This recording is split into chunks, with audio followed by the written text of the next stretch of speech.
Hello, Tom. This is Nathan, your editor. Just wanted to walk you through a few samples that I have for you for your layout. Let me just move this in here. I have a little folder I'm going to send you.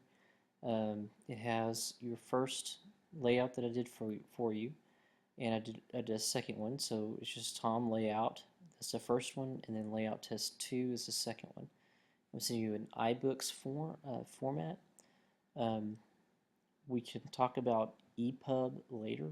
I just want you to know if you like what you see now. You should be able to open this book with iBooks.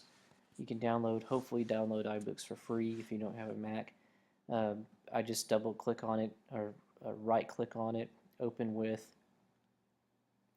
and then iBooks.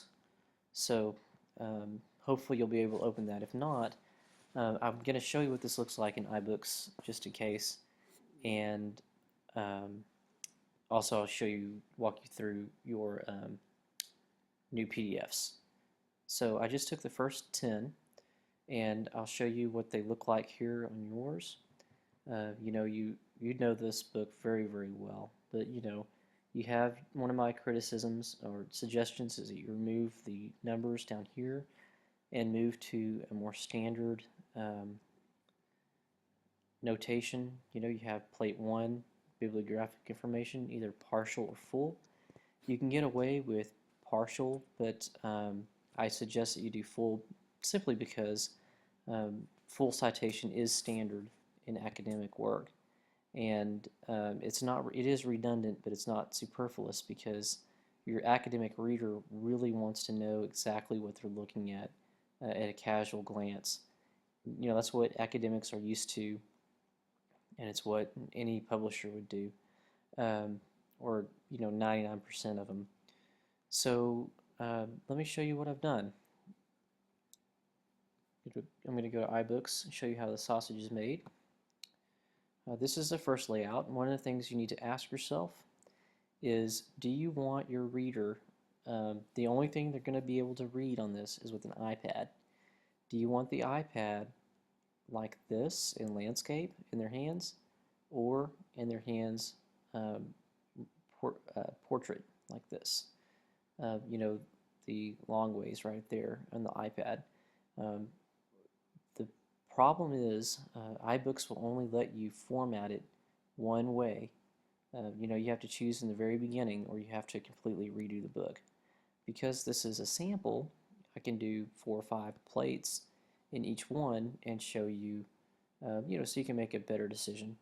So this is how I did it the first time. I really like it like this, but again, you get to decide because it's your book.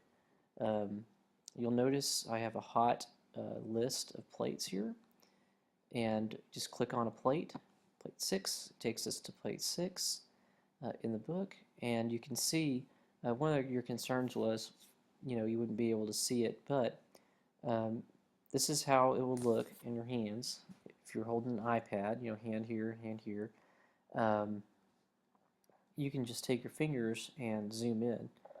It won't let me do that because I'm not using an iPad, but you've done that before. It's just like looking at a web page. And your reader will know from looking up here at the plate description, which is your bibliographic information. They'll know if they want to look at it any further. So that's something to think about. And you can play with this, and the PDF version, uh, it went perfectly. I was a little concerned with the page numbers. I just have a square. That's just a filled in square with white. Um, and it's just right there over your number. That's how all of them are. And I was afraid that this square might end up somewhere funny, but it went rather well. One thing that doesn't happen well is these links don't carry over to PDF, but we can easily remove all the links. That's not going to be an issue. But let me show you the other. Well, first let me show you the preview.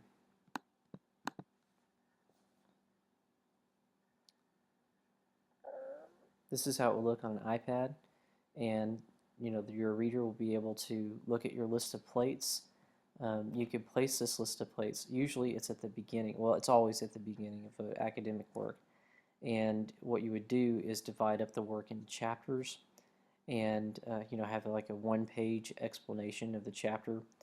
And you can have a second list of plates there, but you need to have all 500 listed at the beginning of the book.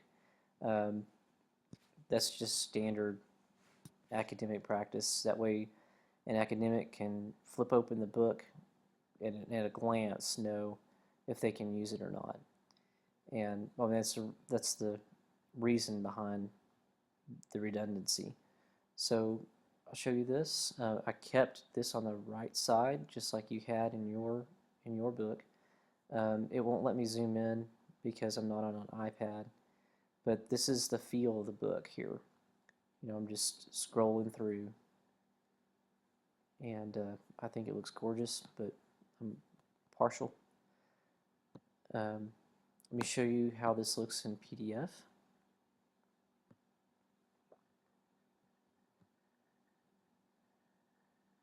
Now I'm going to open it with, you mentioned Adobe Digital Books, and I think that Adobe Digital, at least the way you described it to me or the way I remember it, it's just a reader. It's not a book format.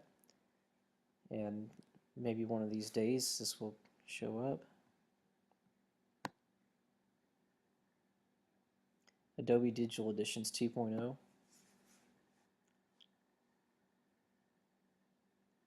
I looked into it and it's just a reader.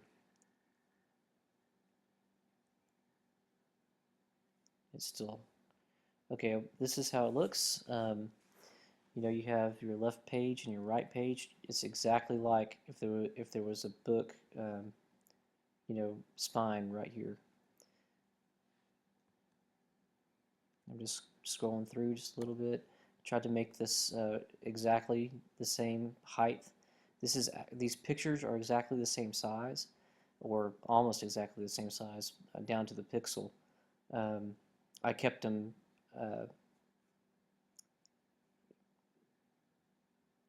I kept the proportion the same so it didn't look weird, but your reader will be able to instantly, click on this and zoom in. So that's that. Now, your second one, test 2, is individual pages for everything. And so this is page 1 and page 2, and you appreciate the difference. This is just upright, and the other one was landscaped.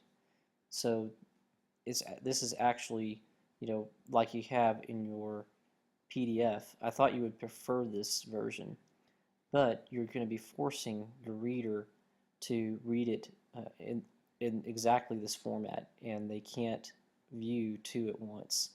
They'll have to just do one at a time, and you might prefer that.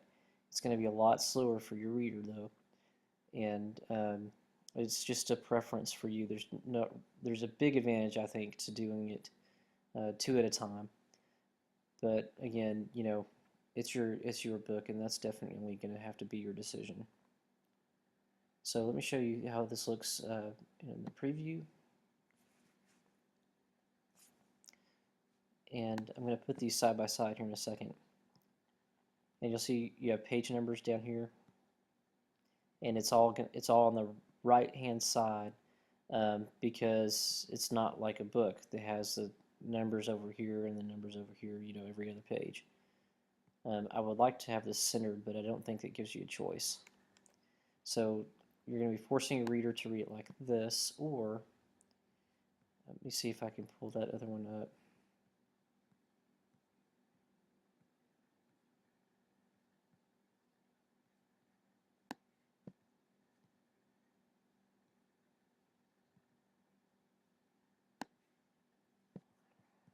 Sorry about that.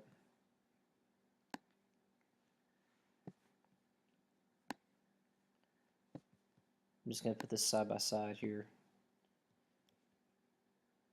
See, this is page 3, and it has, middle of the book here or middle of the iPad and you have the page number, or you're going to have this with just one page per um, per plate.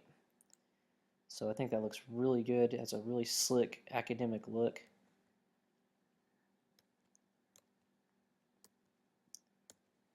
And I'll go to the PDF version of that file. It's layout test 2.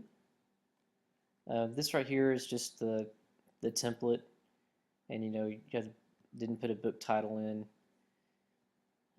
List of plates, this is just a test, so I didn't fill everything in.